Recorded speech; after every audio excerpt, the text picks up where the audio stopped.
Prepaid lahat po yung phone ko, Sorry? prepaid po lahat ang phone ko, Your Honor. Prepaid lahat. Yung phone mo. Yes, Your Honor. If I can check on sa Smart at saka sa Globe, the time kasi Smart at Globe lang. Prepaid. Na indeed you're not using prepaid. Na may postpaid ka. As far as I remember, prepaid. Hindi kaya nga. Yes. Simple na naman tinatanong kita eh. May postpaid ka ba? Wala. Hindi mo matandaan na naman? So far, wala po akong postpaid Oh, during that time, Your Now, Honor. ang sinasabi ko lang po, hindi pwede sa amin dito na hawak-hawak mong cellphone, hindi mo alam kung nagpa-postpaid ka. Prepaid po, Your Honor. Prepaid. But kung ma-prove ko na you have a postpaid, anong gawin natin? 2016 prepaid po ang phone ko, Your Hindi nga eh. Honor. Sinasabi mo na ngayon, what if I can prove it that you have a postpaid? Anong gawin natin? Postpaid. So you're lying. I will cite you in contempt. No, This Mr. Chair. Meron pa akong postpaid, may prepaid pa ako. Yun na but nga during eh. that time, Hindi. okay. Sandali. Yes, You're not yet yes, Your recognized by the Honor. chairman. Let me finish first. Yes, Mr. Chair. Again, sinasabi ko lang po, I just like to warn you, kanina sabi mo prepaid. Na ngayon nang winard kita, sabi mo naman, dalawang ginagamit mo, may postpaid, may prepaid. Hello po mga ka-viral, welcome back to this YouTube channel. Latest update, former CIDG Director ng Davao City na si Royina Garma nasa kote na ng mga otoridad sa kanyang mga chats and calls gamit ang kanyang post-SIM card na na-retrieve ng NBI kung ano ang kanyang mga utos at sino-sino ang kanyang mga kausap. Noong bago napas lang ang tatlong Chinese drug lords sa Davao Penal Farm and Colony. Bining CIDG chief ay under sa jurisdiction nito ang Davao noong nangyari ito, kaya malaki ang papel nito sa nangyari. Una nang itinanggi ni Colonel Garma na meron itong post-SIM card, subalit kalaunan ay umamin din na meron siyang Globe at Smart na post-SIM card. Dito nakita at na-backtrack ang lahat ng mga convos at calls niya noong siya ay CIDG chief. Subalit bigla na itong pina-retired sa PNP kahit may 10 years pa itong natitira sa serbisyo sa PNP at inilipat bilang general manager ng PCSO. At ganun din ang ginawa kay Commissioner Leonardo. Bigla itong pina-resign sa PNP at inilipat bilang undersecretary. Maaaring ito ay hakbang upang malinis ang lahat sa nangyaring war on drugs at Oplan Tokhang kung saan marami ang pumanaw. Ito ngayon ang tinututukan ng investigasyon at maaaring maililitaw pa ng mga witnesses na maaaring magdidiin kina Colonel Garma at Commissioner Leonardo at iba pa. O ano ba talaga? Do you have a postpaid? Can I... No. Just answer me yes or no. Do you have a postpaid or not? None. Nagkaroon po ako ng postpaid Oh, at yun. prepaid, Mr. Chair. Oh, yun. Now, postpaid mo ano? Globe o Smart? Nako po. Hindi ko na... Oh, ito na naman, no? Simple na yan. Dalawa lang naman eh. Kasi yung isang telco ngayon, lately lang yan. Ba't hindi mo masagot? Smart or Globe? I think it's Globe, Mr. Chair. O Globe? Sigurado ka? I'm not sure. I think, Mr. Kaya Chair. na naman, pipili ka lang. Colonel Garma, this is now your last chance. Pag akong magtanong, ayusin mo po, please. Yes, Mr. Kasi Chair. don't force me to cite you in contempt. Kasi ang tanong ko, simpleng-simple lang po. Ako, kahit ever since, alam ko kung anong postpaid ko, kahit 2010 pa, kahit 2001, matandaan ko po kung Smart ba o Globe. Now, again, let me rephrase my question. Ano po, inamin mo na, may postpaid kayo. Ano po yung postpaid mo? Both po, meron po akong Globe and Oh, Smart. mayroon ka Globe and Smart. During my stay Okay. po. Now, Mr. Chairman, I joined the motion made by Congressman Adjong for the NTC to submit all the calls during the time. August, no, Mr. Chairman, can I amend if... Please. Yeah. Records from 2015 to 2017, Mr. Chairman, because that was the time when it's Congress Chairman ako mamaya. Because during the time 2015 at saka 2017 doon po yung yung Davao model po. Thank you, Mr. Chairman.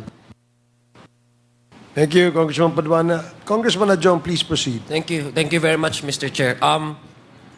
I'd like to ask both our resource persons. Perhaps this goes to both of you po. Wala naman kung kayong problema, wala naman ho kayong neurological problem or anything like that. Wala naman kung kayong problema sa you may be suffering from memory loss, selective memory loss. Wala naman po, no? Kung tatanungin ko po kayo sa mga previous na mga pangyayari, based doon po sa kanilang affidavit, matatandaan nyo naman po kung anong eksaktong year, kung anong eksaktong circumstance, yung taon na nagsilbi po kayo as CIDG Director sa Davao and you as Davao City Police. No? Tama po ba? Yes, Okay. Your Honor. Yeah, because as I was following the line of questioning, marami po tayong hindi natatandaan. So I'm just trying to make that very, very clear. I'll start with Commissioner Leonardo. Have you also availed of an optional retirement? Yes, Mr. Chair. So pareho talaga kayo ni GM Garma. Yes po, Mr. Chair. Okay. Kasi, Mr. Chair, I was actually listening to the questions kanina and there seems to be a parallelism, no? Magkapareho talaga. Yung pinoint out ni DSJJ. So both of you served as in the police agency, in law enforcement agency. Both of you have served in the same area. Both of you have landed to a more it's an attractive positions, I would really say. And at a very short period of time. Now, I heard about the word coincidence earlier was mentioned. But, you know, Mr. Chair, I don't believe in coincidence if there are close similarities between the two of you. You both have been linked, mentioned in the ICC. Both of you have served in the span of time when the Oplan Tokhang and the double barrel was being implemented aggressively. And both of you also, in the very short span of time, have transferred from one position to another. I was listening earlier, Mr. Chair, to the timeline when current Commissioner Leonardo was appointed as director, and then for a few months, appointed as undersecretary, and after a while, appointed to the commission. Similarly, Police Colonel Royina Garma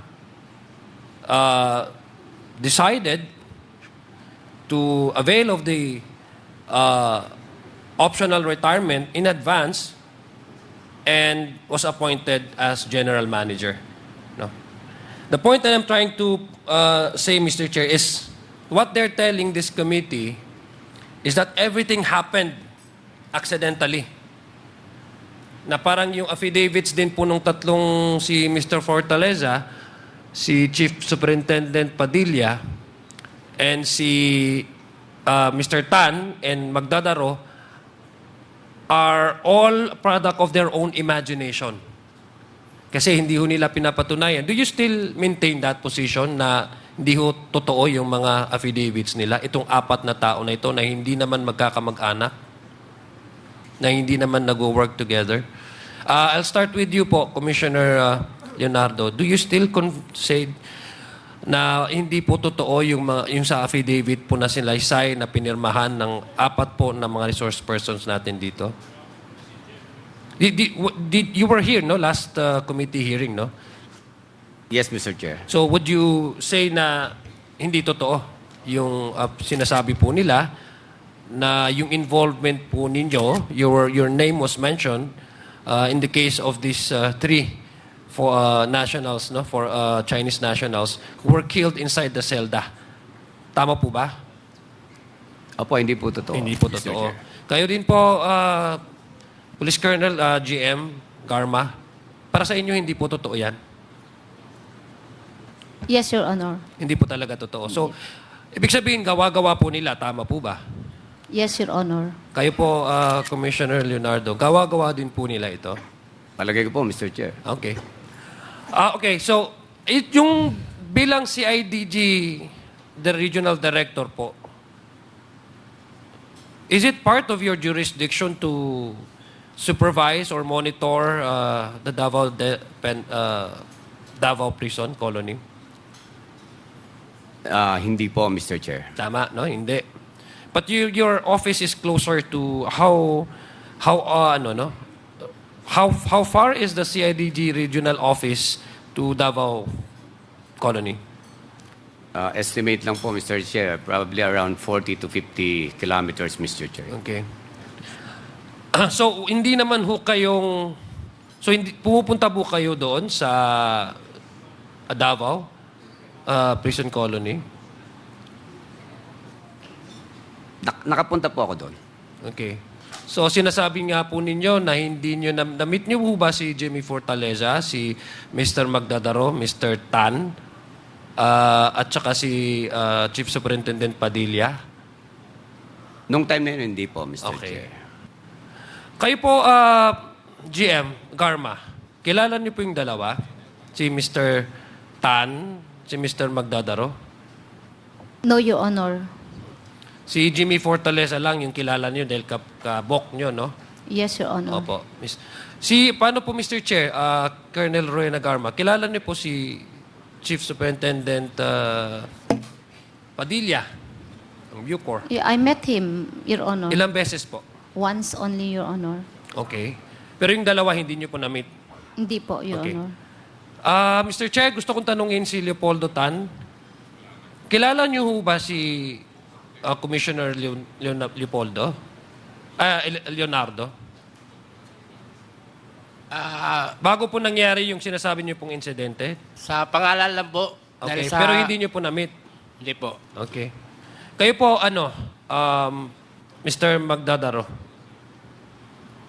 Hindi po namin na-meet po. Okay. Pero hindi niyo ho siya kilala? Ito yung pangalan na hindi niyo naririnig parate? Opo.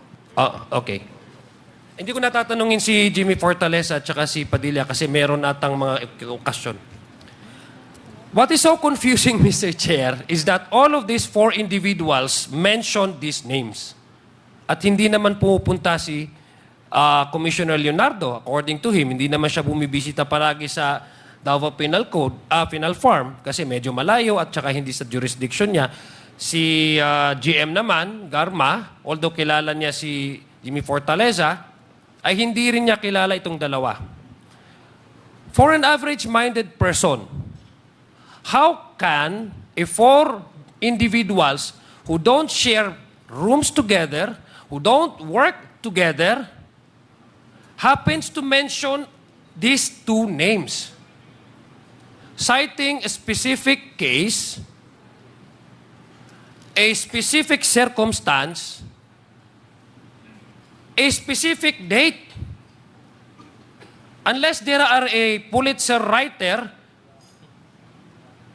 na maniniwala ako sa imagination nila, para sa akin, Mr. Chair, it's quite impossible for an ordinary-minded person to come up with the same story. I don't think they are too endowed with their imagination to come up with that kind of story involving specific names, individuals na hindi naman kilala. And what's so striking, Mr. Chair, is that it happened at the height of the Oplan, Tokhang, and subsequently the double barrel. Now, I'd like to ask po, kasi marami pong similarities eh. Hindi ako naniniwala. Ano sasabihin pa ba natin na coincidence yung imagination nila, nag-isip-isip silang tatlo? Pare-pareho, nag-corroborate yung kanilang testimonies? I don't think so. That's not a coincidence for me.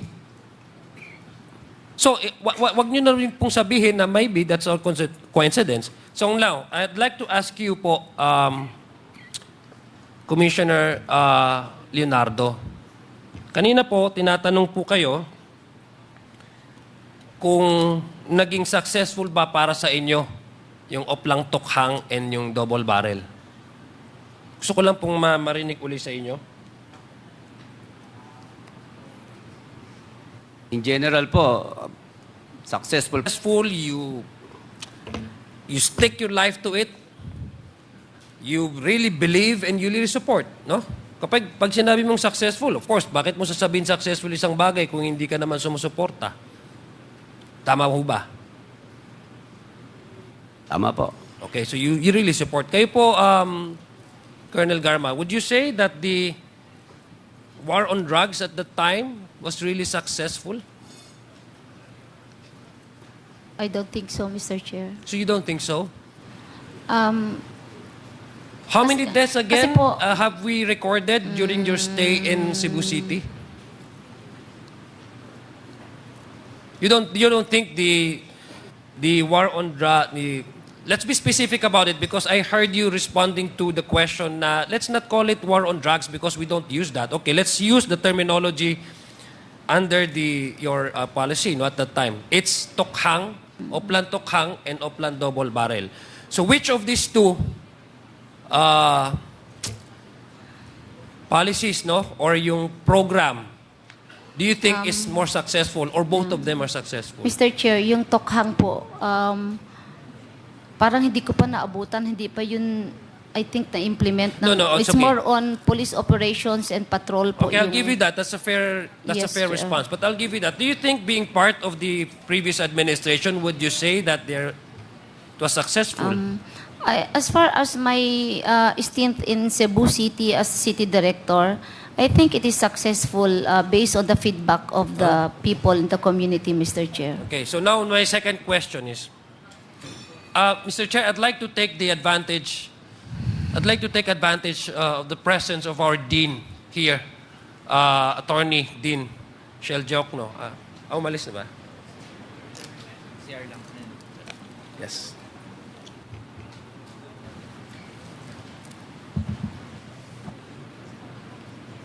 Pasensya na po din, Jokno. Medyo napatagal po yung pag-aantay ng ano. I'd like to ask po, Mr. Chair, if I may be allowed. Dean, you are very, you follow, no? You minomonitor niyo po yung war on drugs, no? Yung casualties, no? Tama po ba 'yon, Mr. Chair, Dean?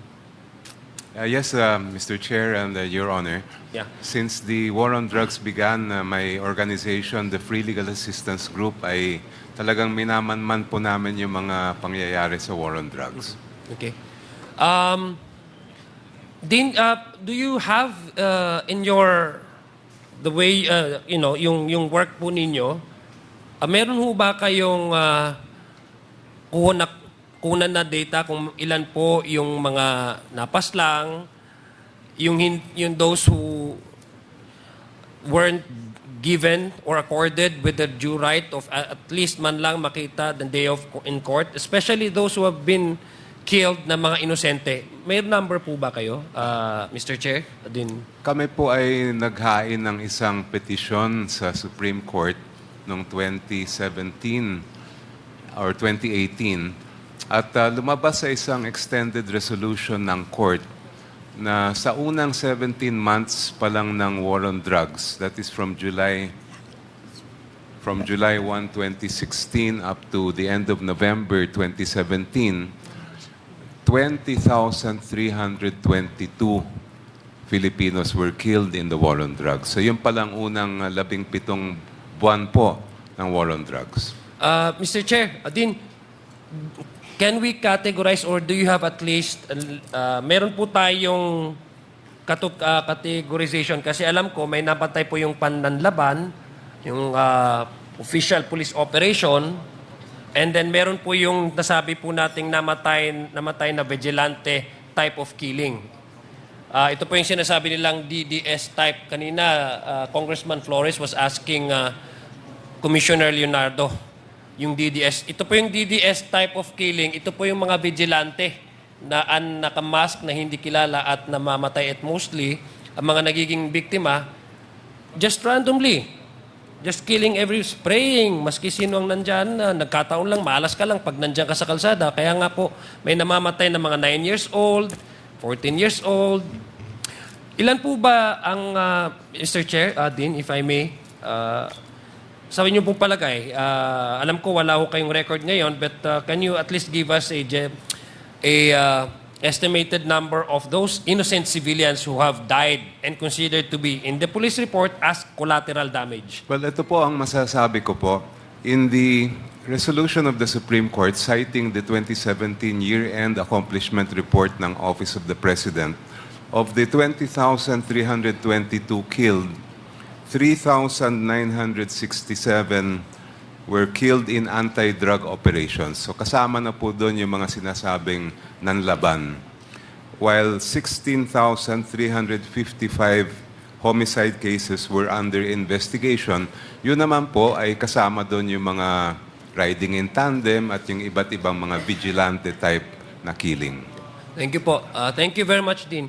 I'd like to ask po, Attorney Conti, you also do have a number of killed or victims of the double barrel in Oplan Tukhang. Yes, Your Am Honor. I correct? Yes, Can you Your Honor. also, do you also have similar number as what our good Dean here Yes, intimated to this committee?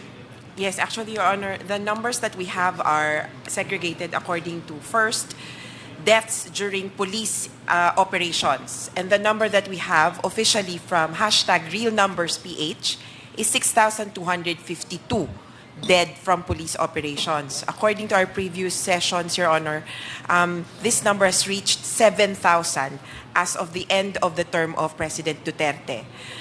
The other category of killings, the DDS type killings, the extrajudicial killings, is officially, I believe, classified as deaths under investigation or homicides under investigation.